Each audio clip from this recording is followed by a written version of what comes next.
Hi, today we're going to make chicken and dumplings. It's my grandmother's recipe that she taught me many years ago, and I've kind of changed it through the years. It's really easy. It does take some time, which is why today is a great day to do it. It's not like anybody is going anywhere. It's really simple. Here's how you do it.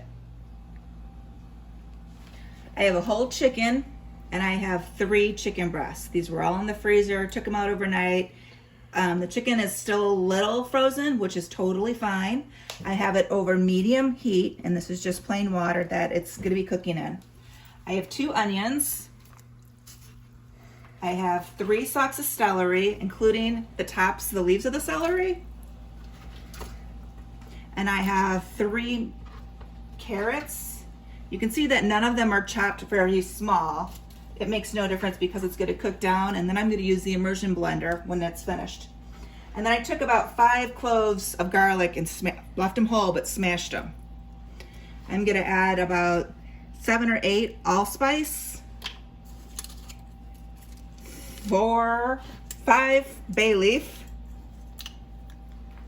and I have this chicken base, which is like a bouillon cube. You can use that too. You don't have to use it. It just adds more depth of the chicken flavor. And I'm going to add a couple of tablespoons of that. This is it. I'm just going to let this simmer under low medium heat for about an hour, 2 hours, and then I'll show you what's next.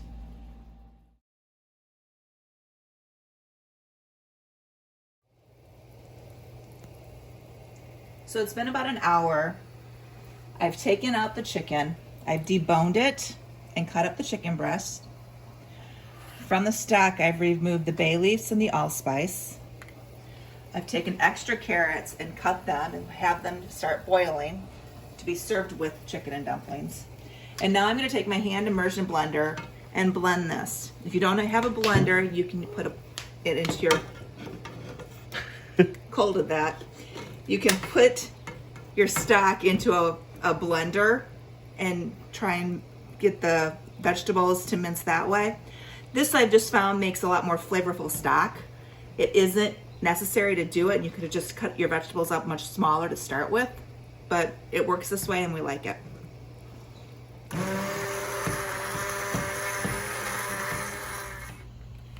Okay, now we're gonna make the dumplings. I've taken 4 cups of Bisquick mix, which is I made from scratch, but you can just as easily buy a box of Bisquick, but we didn't have any. Then you're going to take dried parsley. If you had fresh, that would be great. I'm going to add generous 2 handfuls, maybe 3. You're going to add some Lowry salt. It could be usually in a measuring spoon, but why? You want enough of it because this is going to season everything. Stir that into the dried ingredients all together. So I have 4 cups of the dry mixture. I'm going to add 2 cups of milk to start. Stir that. You want the biscuits to be firm, but yet you still want to be able to drop them. So depending on how you like them is how much liquid you're going to add. This is the perfect amount. It's still soupy enough that I'm going to be able to drop it, but yet it's firm enough that it's going to hold its shape. I've taken my stock that I've used the immersion blender. You can see the difference in the colors, and I've separated it to give it more space for the dumplings. You wanted to get it to a rolling boil, I guess is the words to say. Once it starts to boil, you're going to take your biscuits and you're going to simply drop them with 2 spoons into the mixture. Now that the stock has come to a rolling boil, you're going to take a large spoonful of the dumpling mix and you're going to drop it into the liquid.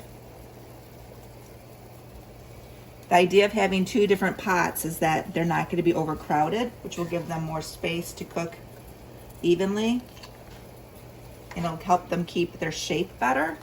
If you were to fill this all into one big pot, they would just form one giant dumpling, which isn't bad, but This is better. Remember, I have not added the chicken back to it. We'll do that later. Once I added the dumplings, I turned the heat down to medium-low, and then I covered them. I cooked them for 10 minutes, and this is the way they look. Now I'll take the lids off and let them cook for another 8 to 10 minutes. I've stirred them a little bit just to make sure that the gravy gets on top of the actual biscuit, and that will help cook it a little bit. I have the carrots on the stove, and I have the peas in the microwave getting ready to go with our dinner. Okay, it's been about 10 minutes and the dumplings look perfect. If you're not sure if they've cooked all the way, you can simply just cut it in half and then you can see that it's cooked and then pull them out.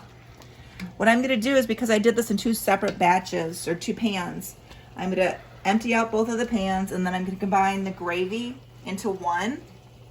It's important that you take a whisk and stir any of the clumps that you have from the biscuits that have fallen off into the gravy, and that's what's going to help thicken it up. You can already see that it's a lot thicker than it was before the dumplings got added. So now the biscuits are all out. There's a couple little pieces that are still in here. I'm going to take that and I'm going to whisk it together.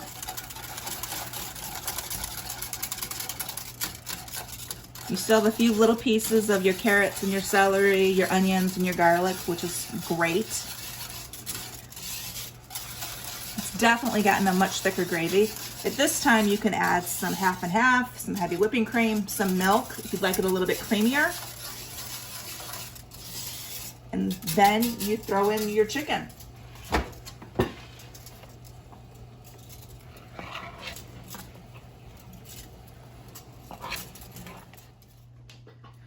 We've always served it with carrots and peas, and I'm not sure why, but it's always been red Jell-O. You take the dumplings and then you pour the gravy with the chicken on it over it. That's it. I hope you enjoy it. I hope you will try it. And if you have any questions, let me know. And remember, make sure you wash your hands. Bye.